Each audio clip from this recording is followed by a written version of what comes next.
नमस्कार दोस्तों, आप देख रहे हैं हॉरर स्टोरी डार्क। चलिए आज की कहानी की ओर बढ़ते हैं। मैं एक लोको पायलट हूँ, मालगाड़ी चलाता हूँ। इसमें बहुत लंबे सफ़र तय करने पड़ते हैं। एक रात मालगाड़ी को एक सुनसान जगह पर रुकने का सिग्नल मिला, तो मैंने सोचा कि ट्रेन को चेक कर लेते हैं कि कोई गड़बड़ तो नहीं है। मैं ट्रेन से उतरा तो पाया कि गार्ड के चीखने की आवाज़ आई है। मैंने वॉकी टॉकी पर बात करने की कोशिश की, पर कोई आवाज़ नहीं आई। लेकिन जैसे ही मैंने ट्रेन से उतरने का कदम बढ़ाया, कुछ अजीब महसूस हुआ, जैसे पूरे वातावरण में कुछ असामान्य था। एक खौफनाक सन्नाटा चारों ओर था। ट्रेन का इंजन अपने आप धीमा हो गया था और उसके बाद जो गहरा सन्नाटा पसरा वह किसी भयानक शांति से कम नहीं था। मैंने अपने कदम आगे बढ़ाए और ट्रेन की पटरियों के किनारे किनारे चलते हुए गार्ड की कोच तक पहुंचने की कोशिश की। तभी अचानक गार्ड के डिब्बे से चीखने की एक तेज़ आवाज़ सुनाई दी। वो चीख इतनी गहरी और दर्दनाक थी कि एक पल के लिए मेरे रोंगटे खड़े हो गए। क्या हुआ? मैंने घबराए हुए अंदाज में वॉकी टॉकी उठाकर गार्ड से संपर्क करने की कोशिश की, लेकिन किसी भी तरह से कोई आवाज़ नहीं आई। मुझे समझ में नहीं आया कि यह क्या हो रहा था और मुझे घबराहट का एहसास होने लगा। मैंने तुरंत अपनी जगह से दौड़ना शुरू किया और गार्ड के डिब्बे की ओर बढ़ने लगा। लेकिन जैसे जैसे मैं पास पहुंचा, चीख की आवाज़ और भी तेज़ होने लगी, और वह भी कुछ अजीब तरीके से, जैसे वह आवाज़ किसी इंसान की नहीं बल्कि किसी और दुनिया से आ रही हो। गार्ड का डिब्बा सामने था और उसके दरवाजे से हल्की सी बत्तियां जल रही थी। मैंने दरवाज़ा खोला और अंदर दाखिल हुआ। वहाँ का दृश्य देखकर मेरी आंखों के सामने अंधेरा छा गया। गार्ड का चेहरा सफ़ेद पड़ चुका था, उसकी आंखों में असहनीय डर था और वह बुरी तरह से काँप रहा था। क्या हुआ गार्ड? मैंने ज़ोर से पूछा, लेकिन वह कुछ नहीं बोला, केवल डर से बुरी तरह हिल रहा था। मैंने उसकी ओर कदम बढ़ाए और पूछा, क्या तुम ठीक हो? तभी गार्ड की आंखों में एक अजीब सी हलचल हुई और वह अचानक चिल्लाया, यह जगह, यह ट्रेन, यह कभी नहीं रुकती। हम यहाँ फंसे हुए हैं। वे हमें यहाँ फंसा चुके हैं। वे यहाँ हैं। मैं हैरान था, तुम किसकी बात कर रहे हो? लेकिन गार्ड की प्रतिक्रिया और भी डरावनी थी। वह झूमते हुए बोला, इस ट्रेन को तुम्हारी तरह ही एक बार एक और लोको पायलट चला रहा था, लेकिन वह अब कोई नहीं जानता कहाँ है। उस रात के बाद से वह ट्रेन कभी नहीं रुकी। यहाँ से कोई नहीं बचा। उसकी बातें सुनकर मैं और भी ज़्यादा घबराया, लेकिन इससे पहले कि मैं कुछ और पूछता, गार्ड अचानक ज़ोर से चीखा और फिर बेहोश हो गया। मैंने उसे संभालने की कोशिश की, लेकिन तभी मेरे कानों में एक धीमी सी हंसी सुनाई दी, जो किसी और की नहीं बल्कि ट्रेन के अंदर की किसी विकृत आवाज़ जैसी लग रही थी। मेरे पूरे शरीर में झुरझुरी दौड़ पड़ी। मैंने तुरंत वॉकी टॉकी पर अपने नियंत्रण कक्ष से संपर्क करने की कोशिश की, लेकिन कुछ भी नहीं हुआ। सब कुछ मूक था। मैंने बाहर देखा तो ट्रेन की बत्तियां बुझने लगी थी और धीरे धीरे सब कुछ अंधेरे में डूबने लगा। मैंने अपनी जेब से लाइट निकाला और उस हल्की सी रोशनी में चारों ओर देखा। अचानक मुझे महसूस हुआ कि जैसे किसी ने मेरे ऊपर एक भारी छाया डाल दी हो। एक ठंडी हवा का झोंका मेरे चेहरे से टकराया और मैं उलटकर देखा, लेकिन कुछ नहीं था। फिर अचानक मेरी नज़र गार्ड के डिब्बे की खिड़की पर पड़ी। वहाँ एक चेहरा था, एक मरे हुए आदमी का चेहरा जो गार्ड की तरह ही सफ़ेद था और उसकी आँखें बाहर निकली हुई थी। तभी मुझे समझ में आया कि यह ट्रेन एक भूल भुलैया है जहाँ सवार लोग कभी नहीं बच पाते। जो एक बार इस ट्रेन में चढ़े वे इस अंधेरे में खो जाते हैं जहाँ से वापसी का कोई रास्ता नहीं होता। उसी पल मुझे एहसास हुआ कि मैं भी अब यहाँ फंस चुका था। मेरे सिर में तेज़ दर्द होने लगा और मैं किसी भी हालत में ट्रेन को चलाने की हिम्मत नहीं जुटा पा रहा था। अचानक वॉकी टॉकी पर एक आवाज़ आई, तुम अब इस ट्रेन से बाहर नहीं निकल सकते लोको पायलट। यह आवाज़ अजनबी और डरावनी थी, लेकिन किसी और जगह से आ रही हो। मैंने अपनी आंखें बंद कर ली और सोचा कि बस एक पल और रुक जाऊं, शायद अगला स्टेशन पास होगा और हम सभी बच पाएंगे। लेकिन जब मैंने आंखें खोली तो पाया कि हम अब किसी दूसरे समय और स्थान पर थे।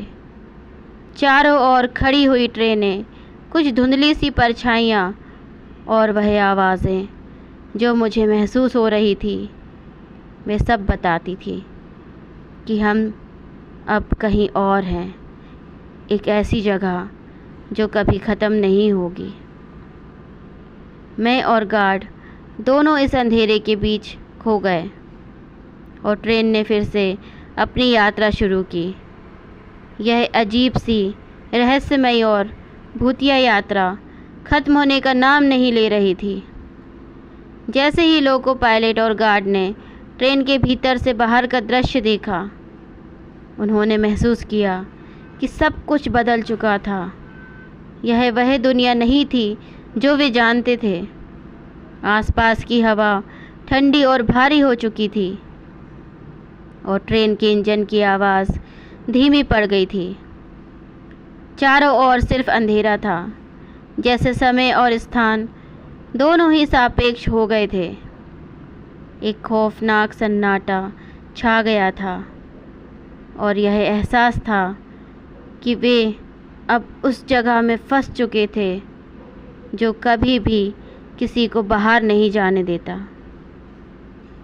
लेकिन जब गार्ड की चीखें और घबराहट में वह आहट अवस्था में था, लोको पायलट ने ठान लिया कि चाहे कुछ भी हो, वह इस खौफनाक स्थिति से बाहर निकलेगा।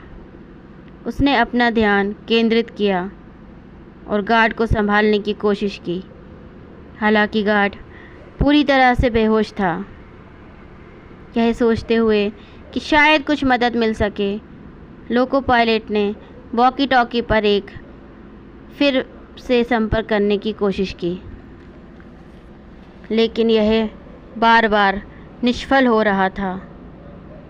तब उसे एक अजीब सा ख्याल आया, क्या वॉकी टॉकी के ज़रिए कुछ भेजा जा सकता था जिससे वह इस अजीब दुनिया के राज का पता चल सके।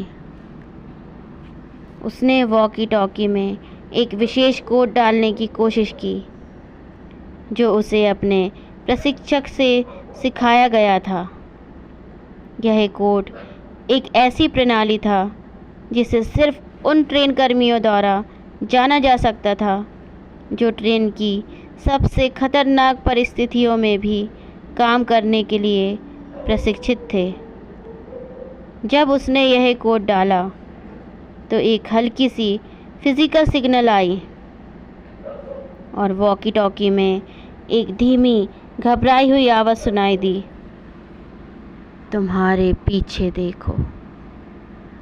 लोको पायलट ने झट से मुड़कर देखा और उसकी धड़कनें तेज़ हो गई। ट्रेन के बिल्कुल पीछे की ओर एक धुंधली सी आकृति खड़ी थी। वह आकृति धीरे धीरे आकर रोने लगी और उसकी आंखों में अजीब सी चमक थी। यह वह नज़ारा था जिसे उसने कभी अपने जीवन में नहीं देखा था। वह आकृति किसी इंसान जैसी तो थी, लेकिन कुछ और भी थी। मानो कोई जीवित नहीं बल्कि एक आत्मा थी जो इस ट्रेन में फंसी हुई थी। गार्ड की चीखें अब भी सुनाई दे रही थी और लोको पायलट के मन में एक खतरनाक सवाल घूम रहा था, क्या यह ट्रेन कभी अपनी यात्रा पूरी कर पाएगी या यह एक अनंत यात्रा का हिस्सा बन चुकी है। तभी वह आकृति आगे बढ़ी और लोको पायलट के पास आई। उसकी आंखों से घबराहट और वेदना झलक रही थी। वह धीमी आवाज़ में बोली, तुम दोनों बच नहीं पाओगे। फिर कुछ क्षणों तक पूरी ट्रेन में सन्नाटा छा गया, लेकिन लोको पायलट ने हार नहीं मानी। उसने अपनी पूरी शक्ति लगाकर वॉकी टॉकी में एक और संदेश भेजा। यह संदेश था, हम दोनों ज़िंदा हैं और हमें बाहर निकालेंगे। यह संदेश किसी तरह प्रभावी हुआ क्योंकि अचानक ट्रेन के इंजन में हलचल हुई और पूरी ट्रेन की बत्तियां चमकने लगी। वह आकृति डर के साथ पीछे हट गई और मानो उसकी शक्ति कमज़ोर पड़ने लगी। लोको पायलट ने देखा कि गार्ड अब होश में आ चुका था। उसने गार्ड से कहा, हम दोनों को यहाँ से बाहर निकलना है और हम निकलेंगे। गार्ड ने धीरे से कहा, यह ट्रेन कभी नहीं रुकती। यहाँ से बाहर निकलने का रास्ता केवल तभी खुलता है जब उस अनदेखी शक्ति को हराया जाए। लोको पायलट ने अपनी पूरी ताकत लगाते हुए ट्रेन को नियंत्रण करने की कोशिश की। उसने पुराने सिस्टम को फिर से चेक किया और एक बार फिर से वह कोड डाल दिया। इस बार ट्रेन की गति बढ़ने लगी और जैसे ही वह उस अंधेरे से बाहर निकलने लगा, उसे महसूस हुआ कि कुछ तो बदल चुका था। ट्रेन की दीवारें, उसके भीतर की बत्तियां और वह विकृत आवाज़ें अब गायब हो गई। जैसे ही ट्रेन ने आखिरी मोड़ लिया, दोनों ने देखा कि सामने एक तेज़ रोशनी थी जो कहीं से आ रही थी। यह कोई साधारण रोशनी नहीं थी, यह किसी दूसरी दुनिया की गेटवेज जैसी महसूस हो रही थी। लोको पायलट और गार्ड ने एक साथ उस रोशनी की ओर कदम बढ़ाए और जैसे ही ट्रेन उस जगह पहुंची, सब कुछ सामान्य हो गया। वे वापस अपने असली समय और स्थान पर थे और ये अजीब यात्रा ख़त्म हो चुकी थी। लेकिन दोनों के दिलों में एक खौफनाक एहसास था कि कुछ रहस्य अभी भी छिपे हुए हैं। क्या वह भूतिया ट्रेन एक जाल थी? क्या वे कभी भी सुरक्षित नहीं होंगे? और वह आवाज़ें, वे रूप, क्या वे केवल एक झूठे भ्रम थे या कुछ और था जो उनका पीछा करेगा? यह सवाल उनके दिल में हमेशा के लिए रह गया। कहानी अच्छी लगी हो तो लाइक, शेयर एंड सब्सक्राइब करें। धन्यवाद।